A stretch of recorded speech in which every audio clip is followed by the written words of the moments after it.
यार नोट किया? ठीक है, अब हम चल रहे हैं यहाँ पे इस पे कि एचपी क्या होता है।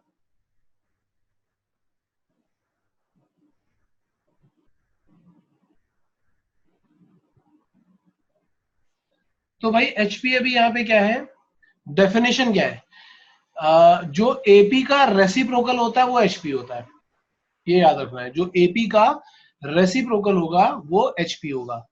तो मतलब अगर हम ऐसा बोल रहे हैं कि सपोज यहाँ पे तो उसने ये डेफिनेशन लिख रखी है और एपी के टर्म्स को रेसिप्रोकल करके उसने वो सीरीज भी बना रखी है, लेकिन अगर हम सपोज ऐसा बोलते हैं कि if a1 a2 a3 and so on an are n numbers in hp, then हमें क्या करना है, हमें एक काम करना है, हमें इसका रेसिप्रोकल करना है और हमें पता चल जाएगा कि इसका रेसिप्रोकल करने के बाद जो भी कुछ हमें मिलने वाला है वो एपी में आएगा।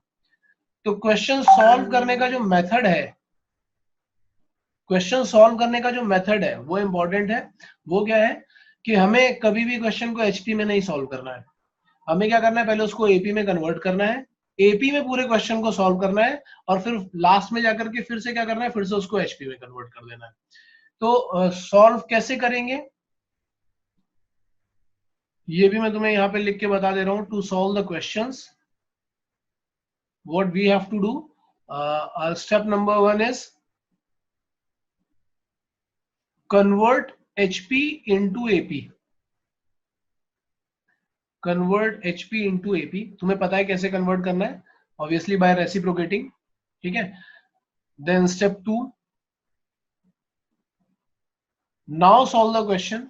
मोस्टली जनरल टर्म ही फाइंड करने के लिए आता है, जनरल टर्म या सेकंड टर्म या थर्ड टर्म, तो वो फाइंड करने के लिए आता है, तो उस क्वेश्चन को यहाँ पे सॉल्व करो। ठीक है, एंड स्टेप 3 में क्या होगा,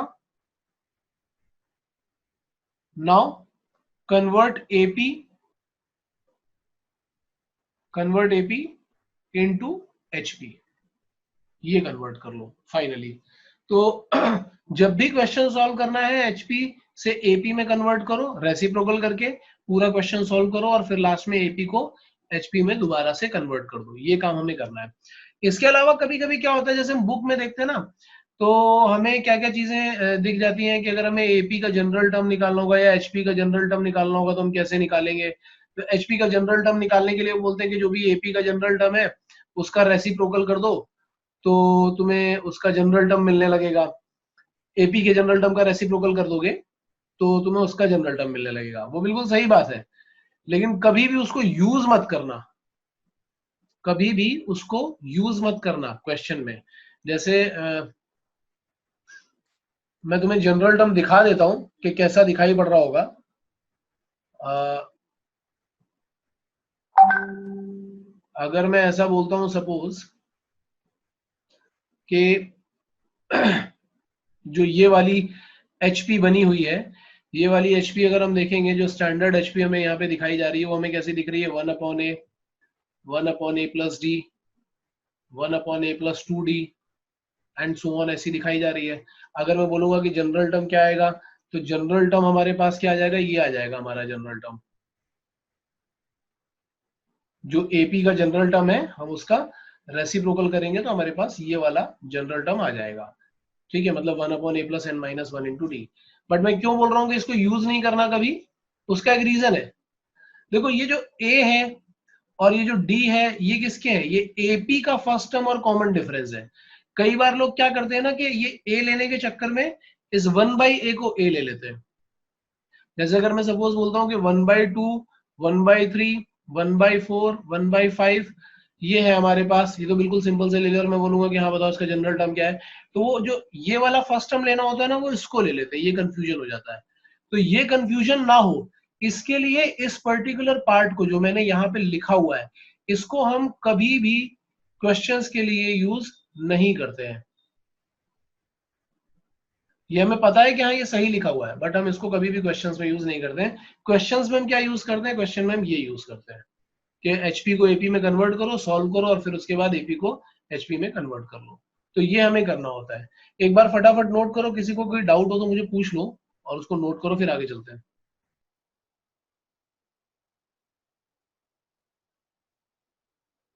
यार आई थिंक अब तक हो गया होगा तुम लोगों का सॉल्व। फर्स्ट वाला हो गया, यस सेकंड थर्ड नहीं आ रहा है। फर्स्ट वाला हो गया, सबसे हो गया है, या मुझे बताना पड़ेगा किसी हाँ को? नहीं, फर्स्ट वाला हो गया। मानसी तुम्हारा? सर सिर्फ सेकंड नहीं आया, बाकी आ गए। ठीक है, तो सेकंड क्वेश्चन चलो देखते हैं नेक्स्ट पेज पे, क्योंकि अगर फर्स्ट नहीं आता तो मैं तुम्हें इसी पेज पे बताता, लेकिन सेकंड के लिए अब हम लोग चलेंगे नेक्स्ट पेज पे। तो सेकंड क्वेश्चन क्या है? देखो, सेकंड क्वेश्चन सॉल्व करने के कई सारे मेथड हो सकते हैं, जिनमें से एक दो मेथड मैं तुम्हें यहाँ पे डिस्कस करने वाला हूँ। ये लिखा हुआ है a into B minus C X square plus B into C minus A X plus C into A minus B equal to 0।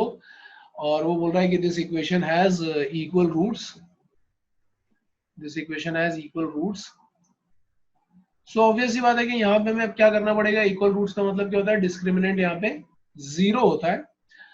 तो अगर हम यहाँ पे डिस्क्रिमिनेंट 0 बनाएंगे और इसको सिंप्लीफाई करेंगे तो ये कैसा होगा कि b into C minus A whole square minus 4a into B minus C into C into A minus B, ऐसा बनेगा।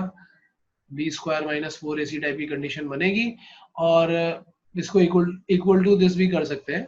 और फिर हमें इसको पूरे को सिंप्लीफाई करना पड़ेगा, और सिंप्लीफाई करके हमें आगे जाना पड़ेगा। एक तो मतलब ये कंडीशन है हमारे पास कि हम इसको पूरा सिंप्लीफाई करें और आगे तक लेके जाएं। This is method 1।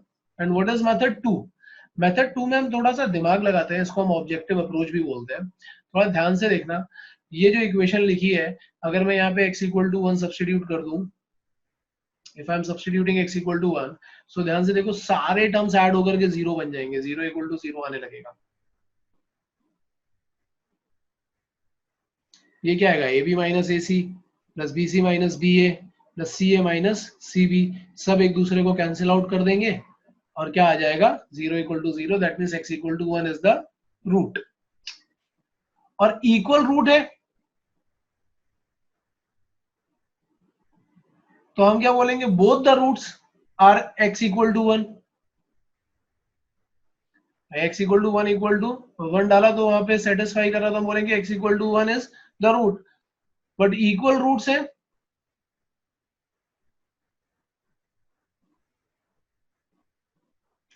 So obvious सी बात है कि बोथ द रूट्स आर 1। और अगर मैं प्रोडक्ट ऑफ रूट लगा दूं तो प्रोडक्ट ऑफ रूट क्या आएगा, 1 इंटू 1, दोनों रूट 1 है। और यहां से अगर हम देखेंगे c बाई ए करके देखेंगे तो हमें क्या मिल रहा होगा, c into A minus B divided by a into B minus C. ऐसा करेंगे तो ये 1 आ रहा है, क्रॉस मल्टीप्लाई करोगे तो तुम्हें क्या मिलेगा, a b minus a c equal to c a minus c b. ध्यान से देखो, ए सी वाला टर्म इधर ले आएंगे तो आ जाएगा 2ac, और सी बी वाला टर्म उधर ले जाएंगे तो आ जाएगा a b plus b c. अब मैं क्या करने वाला हूँ, ए बी सी से मैं डिवाइड कर देता हूँ यहाँ पे पूरे को, divide by a b c. अगर मैं ए बी सी से डिवाइड करूंगा तो ये क्या आएगा, 1 बाई सी, ये क्या आएगा 1 बाई ए, और ये आएगा 2 बाई बी। अब तुम्हें एपी वाली कंडीशन शायद याद होगी, 2 times the middle term equal to first term plus last term, याद है ना? तो तुम्हें यहां से क्या मिल जाएगा कि 1 by a, 1 by b, 1 by c are in AP why, because हमें यहाँ पे कंडीशन क्या मिल रही है, 2 times the middle term is first term plus last term, वैसा मिल रहा है। ठीक है, so if 1 by a, 1 by b, 1 by c are in AP, that means a b c are in HP. Yes sir. Question number 3 में doubt है किसी को?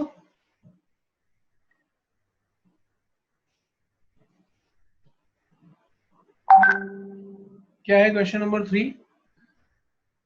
If the first two terms of an HP be 2 by 5 and 12 by 13, then the largest positive term of the progression is। ठीक है, तो अगर मैं उसको AP में कन्वर्ट करता हूं तो मुझे क्या मिलेगा, 5 by 2 एंड 23 by 12, ये याद रखना। अगर मैं कोरेस्पॉन्डिंग AP में जाता हूं तो यहाँ पे मैं कोरेस्पॉन्डिंग AP से ही स्टार्ट कर रहा हूं,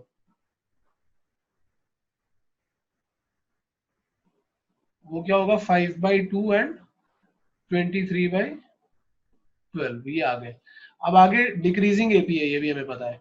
अब इस एपी का अगर हम ए देखेंगे तो मुझे 5 by 2 दिख रहा है, और अगर मैं डी निकालूंगा तो it will B 23 by 12 minus 5 by 2, तो अगर मुझे 12 बनाना होगा तो मैं ये 6 से मल्टीप्लाई डिवाइड कर लेता हूँ, 12 आ जाएगा, यहाँ पे 30 आएगा, -7/12 ये आ गया, ये डी आ गया। अब मैं मान लेता हूँ कि nth टर्म है जो क्या लार्जेस्ट पॉजिटिव टर्म, क्या चाहिए मुझे इस क्वेश्चन में, बताओ जरा एक बार। Largest positive number.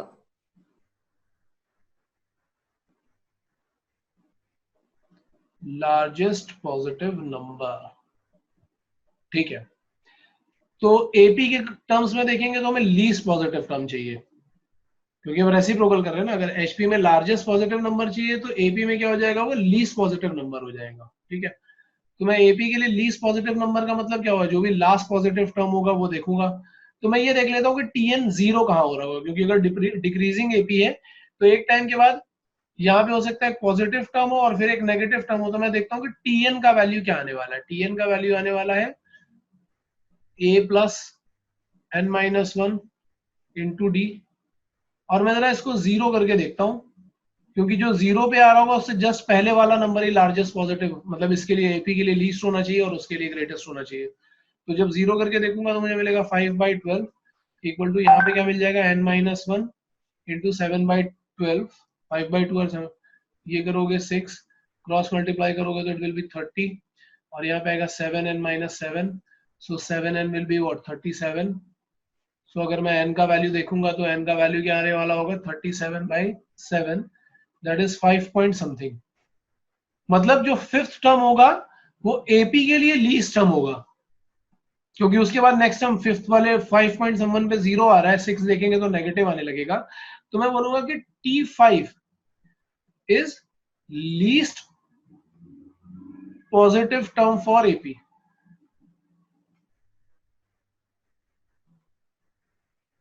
तो अगर ये एपी के लिए लीस्ट पॉजिटिव टर्म आ रहा है तो एचपी के लिए यही टर्म कैसा हो जाएगा, ग्रेटेस्ट पॉजिटिव, लार्जेस्ट पॉजिटिव हो जाएगा, क्योंकि रेसिप्रोकल कर रहे हैं ना।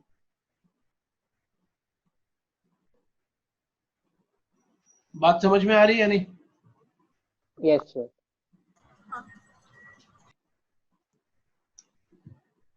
नेक्स्ट आ रहे हैं हम लोग प्रॉपर्टीज ऑफ एचपी पे। बाकी सब कुछ एपी का ही फॉलो करता है ये। देखो, एक तो ये चीज क्लियर है कि no term of HP can be zero, ये तुम्हें याद रखना, क्योंकि अगर एचपी का कोई टर्म जीरो हो गया तो उसकी करस्पॉन्डिंग एपी तो बनी नहीं पाएगी। Something upon zero is not defined होता है, इसलिए पहली प्रॉपर्टी होगी। दूसरी property, if a b c are in HP then this condition is given. लेकिन केवल यही एक कंडीशन नहीं होती है, और कई कंडीशंस भी हो सकती हैं, वो मैं तुम्हें यहां लिख करके दिखा रहा हूं कि if a b c are in HP तो क्या क्या हो सकता है। रेसिप्रोकल क्या हो जाएगा, एपी में आ जाएगा, ये कंडीशन भी हो सकती है। या फिर क्या हो सकता है, अभी सी एपी का कॉमन डिफरेंस निकालेंगे तो ये भी आ सकता है, ये कंडीशन भी पॉसिबल है। अगर मैं टर्म्स को थोड़ा सा रीअरेंज करूंगा, मतलब बी वाले टर्म को इधर और ए वाले टर्म को इधर लेकर के आऊंगा तो मुझे मिलेगा 2/b equal to 1/a plus 1/c, ये भी पॉसिबल है। इसी को अगर मैं एलसीएम लेकर के सिंप्लीफाई करूंगा तो it will be 2/b equal to a plus C upon A C, ये भी पॉसिबल है। और क्रॉस मल्टीप्लाई कर दोगे तो क्या आ जाएगा, b equal to 2ac upon a plus C, ये भी पॉसिबल है। और हम यहाँ पे जब भी ऐसी कंडीशन बन रही होगी तो हम बोलेंगे कि b is one harmonic mean between A and C. तो कभी कभी हार्मोनिक मीन वाली कंडीशन भी आ जाती है, तो वो जैसे यहाँ पे उसने बोल दिया ना कि h is the HM is between A and b, तो इसका मतलब क्या हो गया कि h का वैल्यू उसने क्या पहले ही क्लियर कर दिया। यहाँ पे उसने h का वैल्यू पहले ही क्लियर कर दिया कि h का वैल्यू है twice A B upon A plus b, ठीक है। या तुम ऐसा भी बोल सकते हो कि 1/a 1/h and 1/b are in AP, मतलब कोई भी कंडीशन, इनमें से कोई भी कंडीशन, इतनी कंडीशंस मैंने लिखी है, इनमें से कोई भी कंडीशन तुम पिक कर सकते हो जो तुम्हारे क्वेश्चन को इजी बना रही हो। ये बात समझ में आ रही है? इसके बाद ये जो थर्ड प्रॉपर्टी लिखी है, that third property is not actually the third property, questions में आता है। तो अब तुम ये h का ये वाला वैल्यू यूज करके, या कोई भी वैल्यू जो भी तुम्हें ठीक लग रहा हो वो कोई वैल्यू यूज करके, मतलब ये भी हो सकता है कि तुम लिखो 2/h equal to 1/a plus 1/b, तो कोई भी वैल्यू यूज करके तुम्हें ये सब चीजें प्रूव करनी है तीनों। तो ये तीन तुम्हारे लिए भी क्वेश्चन है, थर्ड प्रॉपर्टी के तीनों पार्ट जो है ना वो तुम्हारे लिए क्वेश्चन है। सो तुम ये नोट करो और फटाफट सॉल्व करो, 10 मिनट का टाइम मैं दे रहा हूँ तुम लोगों को।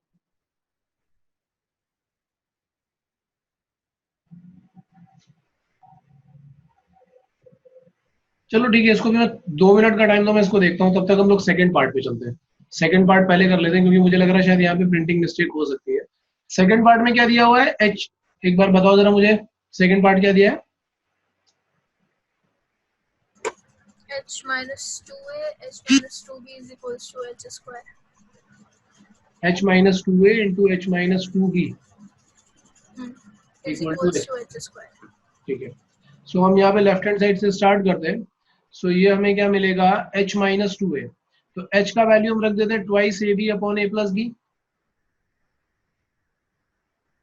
माइनस 2a, और यहाँ पे रख देते हैं twice A B upon A plus B minus 2b, और इसको सिंप्लीफाई करेंगे तो ये हमें मिल रहा होगा ट्वाइस ए बी माइनस एलसीएम लोगे तो it is 2a square minus 2ab upon A plus b, और यहाँ पे भी वही सेम एलसीएम लेंगे तो it is twice A b minus 2ba minus 2b square upon A plus b. अब यहाँ से कैंसिलेशन कर दो ट्वाइस ए बी का, और यहाँ से भी कैंसिलेशन कर दो ट्वाइस ए बी का, तो अब जब मल्टीप्लाई करोगे तो ये माइनस 2 और माइनस 2 हो जाएगा प्लस 4 ए स्क्वायर बी स्क्वायर, और डिनोमिनेटर में आ रहा होगा ए प्लस बी होल स्क्वायर। तो ये तो क्लियर हो गया यार, इसको तो हम डायरेक्टली बोल सकते हैं कि it is twice A B upon A plus b whole square, और ये किसका वैल्यू था, ये h का ही वैल्यू था, तो ये आ जाएगा h स्क्वायर। तो सेकंड पार्ट तो आराम से हो जाएगा। थर्ड बोलो क्या था?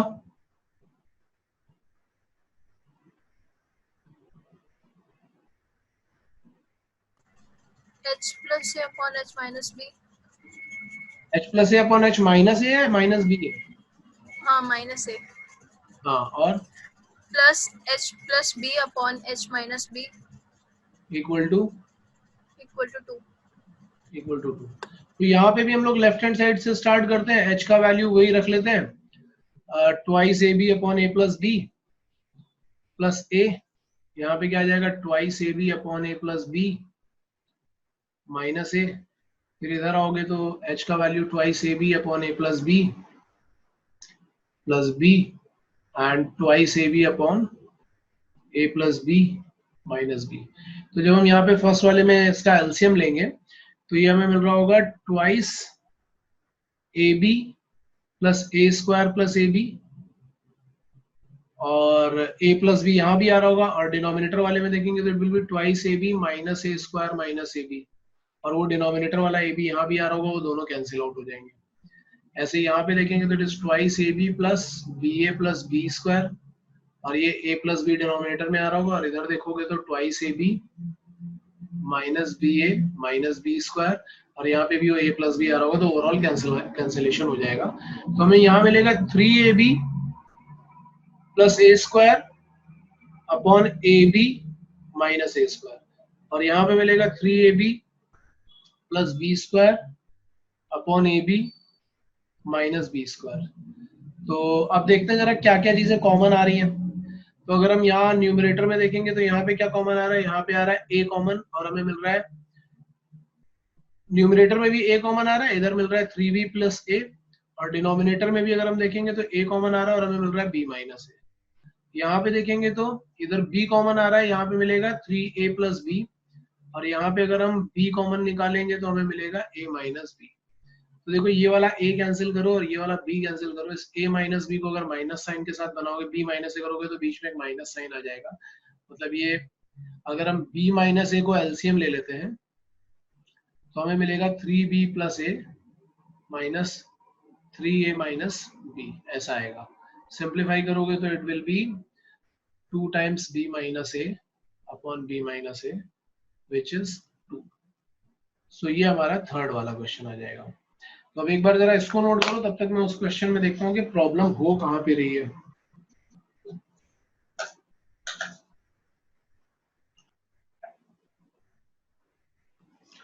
इंसर्शन ऑफ हार्मोनिक मीन्स, ये भी बिल्कुल वैसे ही है जैसे पहले हम लोगों ने अरिथमेटिक मीन्स देखे थे। तो insertion of N HMs between A and B between 2 numbers. So ये भी बिल्कुल वैसा ही है, इसमें कुछ डिफरेंट नहीं है, वही सेम प्रोसेस है जो हम पहले करते चले आ रहे हैं, वही हम अभी भी करेंगे। अब है क्या वो देख लेते हैं। यहाँ पे सपोज हमारे पास कुछ गिवन नंबर्स हैं। गिवन नंबर्स क्या क्या गिवन है? A and B are two numbers, so ये गिवन है। और दूसरी चीज क्या गिवन है? We have to insert, we have to insert N harmonic means. ये दो चीजें गिवन है। सो हम वैसे ही करेंगे कि यार देखो ए और बी के बीच में हमें एन ऐसे नंबर्स इंसर्ट करने हैं, like h1 h2 h3 and so on. N ऐसे नंबर्स इंसर्ट करने हैं टिल hn कि वो पूरा hp बन जाए।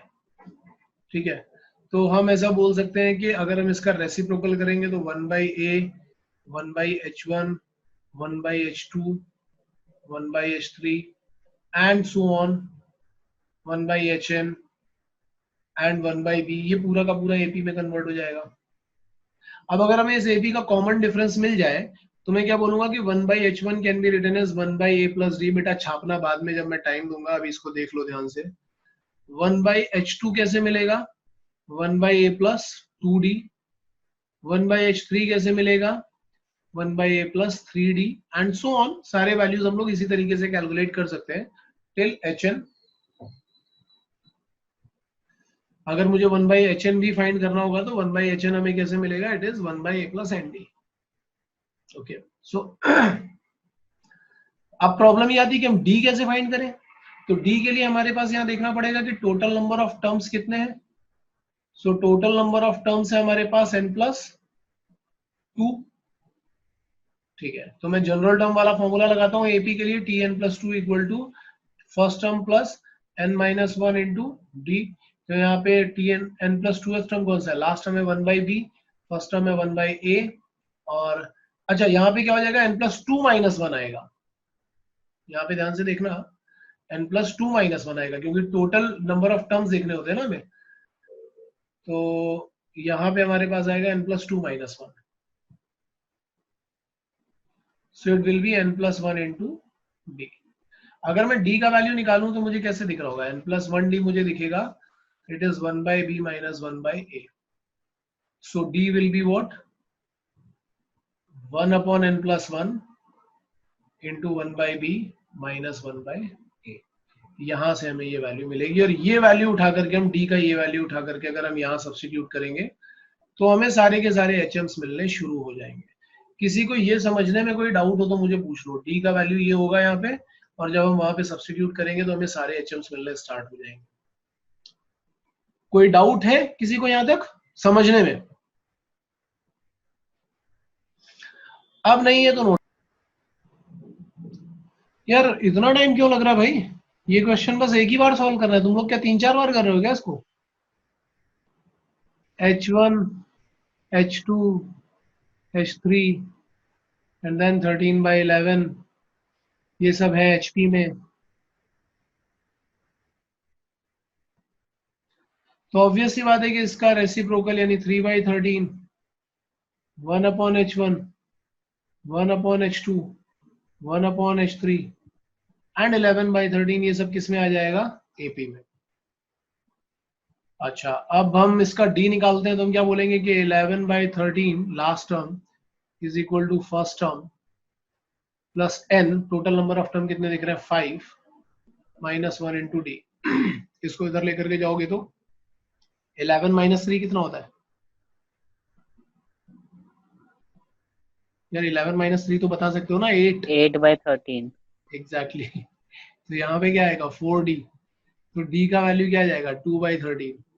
और जैसे ही d का वैल्यू 2 बाई 13 आ गया तो अब साइड में कैलकुलेट करना स्टार्ट कर दो। 1 अपॉन h1 क्या होगा? 1 upon h1 is 1 upon a, that means 3 by 13 plus d यानी कि 2 बाई 13। ये ऑब्वियसली 1 बाई a पहले से ही लिखा हुआ है। इसको सिंप्लीफाई करोगे तो इट इज 5 बाई 13।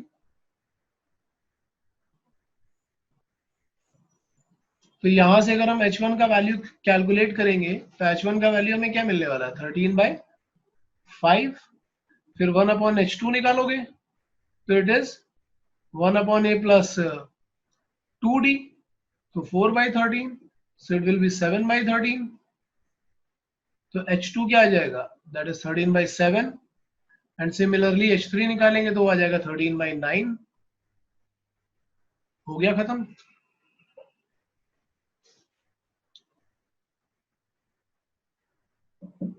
है ना?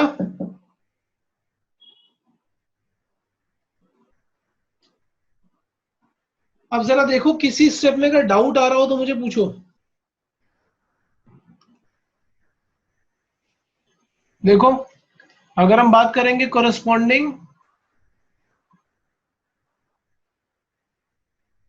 एपी की, तो वहां पे mth टर्म क्या हो जाएगा 1/n, और nth टर्म क्या हो जाएगा 1/m। ये हो जाएगा। अब मैं यहाँ पे फॉर्मूला लगाता हूँ a प्लस m माइनस 1, क्योंकि ये a और d सब मैंने एपी के लिए ले रखा है। ये आया 1/n, और दूसरे में लगाऊंगा a plus n minus 1 into D, वो आएगा 1/m। This is equation 1, this is equation 2, दोनों को सब्ट्रैक्ट कर दो तो ये a वाला टर्म कैंसिल हो जाएगा ये, और इधर जाएगा m minus n into d equal to, यहाँ पे क्या आएगा 1/n माइनस 1/m। तो अगर मैं इसको सिंप्लीफाई करता हूँ तो मैं बोलूंगा m minus n into d can be written as m minus n upon mn।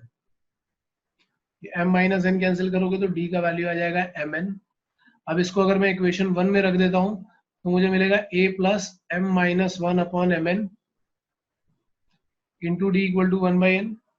इसको मैं स्प्लिट करूंगा तो मुझे क्या मिल रहा होगा a प्लस, अच्छा d क्यों, d तो मैंने रखा है 1/mn, तो ये आएगा 1/n minus 1/mn equal to 1/n। तो ये 1/n मैंने फिर से कैंसिल कर दिया, तो a का वैल्यू भी क्या आ गया 1/mn। अब मुझे क्या चाहिए t of m plus n, तो t of m plus n क्या आ जाएगा, ये हो जाएगा a plus m plus n minus 1 यार इंटू डी, डी का वैल्यू क्या है mn। अब जरा इसको सिंप्लीफाई करो तो इधर जो टी एम प्लस एन आएगा दैट इज ये 1/mn, और एक ये 1/mn कैंसिल आउट हो जाएंगे, हमें मिल रहा होगा m plus n upon mn। And this is for what, this is for AP, this is for AP. अगर एचपी में करेंगे तो हमें क्या करना पड़ेगा, इसको रेसिप्रोकल करना पड़ेगा।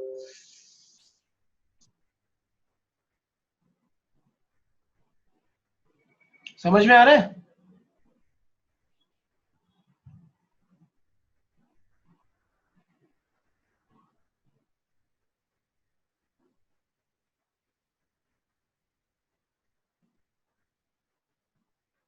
सर हाँ बोलो। एक्चुअली मैंने वो 1/n को ऐड कर दिया 1 प्लस m के साथ, 1/m के साथ, तो सेम ही आंसर आ गया मुझे। वो बाई चांस वैसा ठीक है कि सेम आंसर आ गया, लेकिन ऐसा किया नहीं जाता है कभी भी। वो एक्चुअली फ्लूक है एक तरीके का। यहाँ पे वो काम कर गया है, बट ऐसा है नहीं कि वो हमेशा वो काम करेगा। मतलब दूसरे क्वेश्चंस में भी वो वैसा ही काम करेगा, इसलिए वैसा मत करना।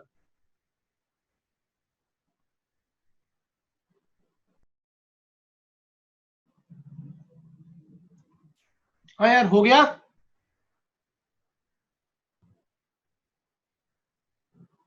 हाँ सर थर्ड वाला हुआ। फर्स्ट वाला किसी से हुआ ये बताओ।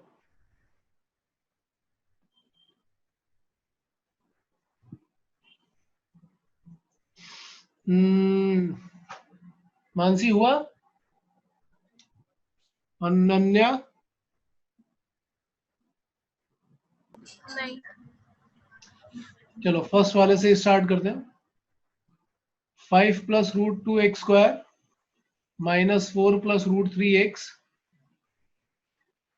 Plus 8 plus 2 root 3 equal to 0, ये लिखा हुआ है। ठीक है, हम अज्यूम कर लेते हैं कि इसके रूट्स हैं a एंड b, तो हमारे पास सम ऑफ रूट्स क्या आ जाएगा, a प्लस b क्या आ जाएगा, it will be minus b by a,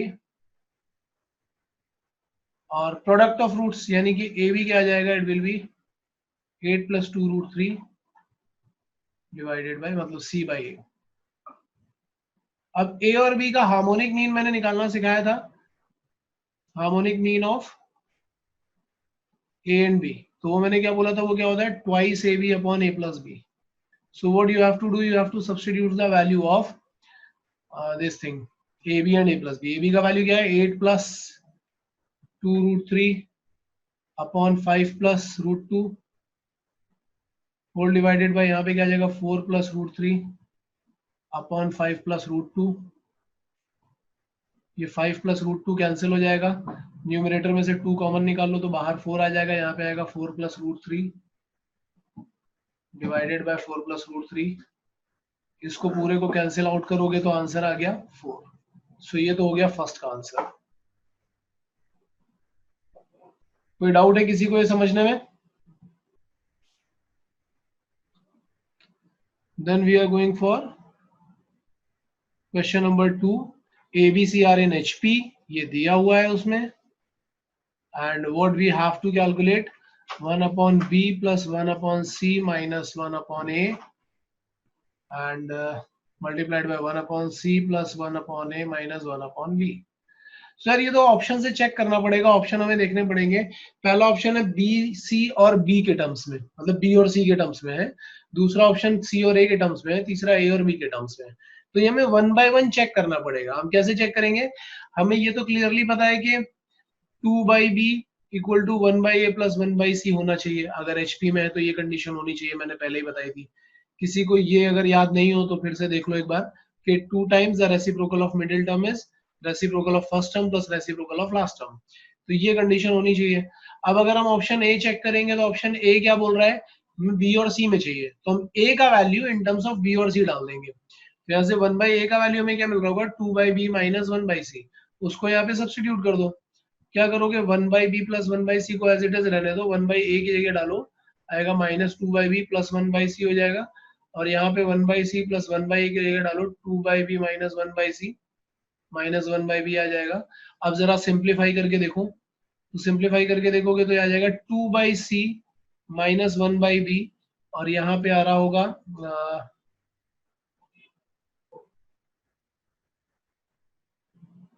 1 by c cancel हो जाएगा और ये आएगा 1 by b. तो ये 1 by b को अंदर मल्टीप्लाई करोगे तो it is 2 upon bc minus 1 by b square. क्या ऑप्शन ए इससे मैच कर रहा है? नहीं मैच कर रहा है, क्योंकि वहां पे क्या आ रहा है 2 by bc plus 1 by b square आ रहा है. तो ऑप्शन ए तो मैच नहीं कर रहा है, यानी ऑप्शन ए रॉन्ग हो गया. इसी तरीके से ऑप्शन बी करेंगे और ऑप्शन सी करेंगे. तो मैं डायरेक्टली ऑप्शन सी चेक करना दिखा रहा हूँ क्योंकि वो ए और बी के टर्म्स में है, तो मुझे सी को ए और बी के टर्म्स में डालना पड़ेगा. तो सी को ए और बी के टर्म्स में डालेंगे तो क्या आ जाएगा 1 by c is 2 by b minus 1 by a. अब इसी सेम एक्सप्रेशन में हम ऑप्शन सी चेक कर रहे हैं. पहले हम क्या चेक कर रहे थे? Option A. अब ऑप्शन सी चेक कर रहे हैं तो हम इसी सेम एक्सप्रेशन में क्या करेंगे? ये 1 by c का वैल्यू डालेंगे. तो मुझे क्या मिल रहा है 1 by b plus 2 by b minus 1 by a minus 1 by a एक अलग भी है, ये मैंने 1 by c की जगह डाला. और यहाँ 1 by c की जगह आएगा 2 by b minus 1 by a plus 1 by a minus 1 by b. अब इसको थोड़ा सिंप्लीफाई कर दें तो ये हमारे पास क्या आ रहा होगा 3 by b minus 2 by a. और यहाँ पे क्या होगा ये 1 by b सॉरी ये मैंने क्या लिखा है यार, एक सेकंड रुकना, मुझे चेक करने दो. ये 1 by c का वैल्यू मैंने लिखा 2 by b. हाँ ये 1 by a है ना, actually this term is 1 by a. तो ये टर्म कैंसिल होगा, 2 by b minus 1 by b is 1 by b. अब ये 1 by b को अंदर मल्टीप्लाई करोगे तो it is 3 upon b square minus 2 by ab. तो देखो जरा ऑप्शन सी करेक्ट आ रहा है. हाँ ऑप्शन सी करेक्ट आ रहा है. मतलब समझ में आ रहा होगा हमने क्या किया, हमने यहाँ पे ऑप्शंस चेक किए. In this question we have to check the options by using substitution. I think ये क्लियर होगा अभी.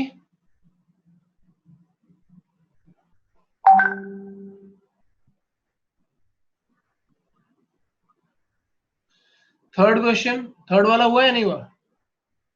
इसमें भी ऑप्शन चेक करने हैं.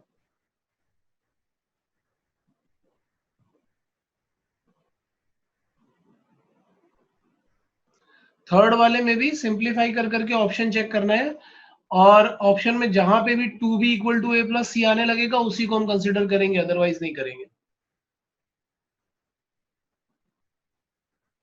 ठीक है.